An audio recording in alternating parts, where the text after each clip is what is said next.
As I said, I was 5 years old when the SWAT team came through the windows of our house to arrest my father. My parents had separated several years earlier, and I lived between the two houses. My dad lived with friends at the top of Iris Hill in North Boulder when it used to be all little dirt roads and little farms.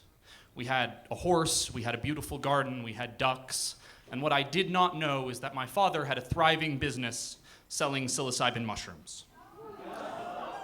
I remember walking out of the bathroom, down the little hallway and into the kitchen, where I was dumbfounded to see a man in black armor stepping in through the window of our kitchen.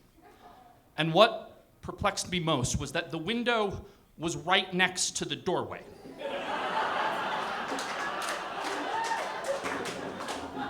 There were other strangers coming in through the doorway and more seated at our kitchen table with papers and briefcases, some also dressed in armor. I did not realize what a SWAT team was at that time. They looked like some dark knights out of King Arthur. I remember next being in our living room, being towered over by adults, more in armor, others in blue jackets with police written across the back, and a large man with broad shoulders and a suit coat. I believe perhaps the first black man I ever spoke to. He was the detective on the case, the man come to arrest my dad. And I remember him as kind. I remember him kneeling, trying to talk with me, trying to calm me down, as I was on the very verge of just freaking out. And in that moment, my father did what I can remember as the truly bravest thing I have ever seen or heard him do. He looked at this man, the man come perhaps to send him to prison for the rest of his life. And he said, "Sir, I am obviously not going anywhere.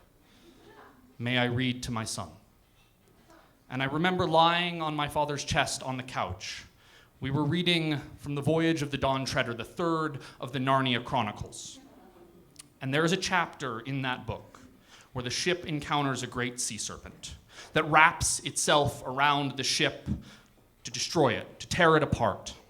And I cannot read that chapter even to this day without shuddering.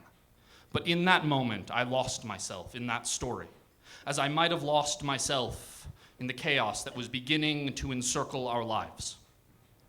I remember next my mother leading me out of the house. I sat in the back of her car and looked out the back window at one of those perfect Colorado sunsets. Pink clouds, orange and gold in a pale sky over the mountains.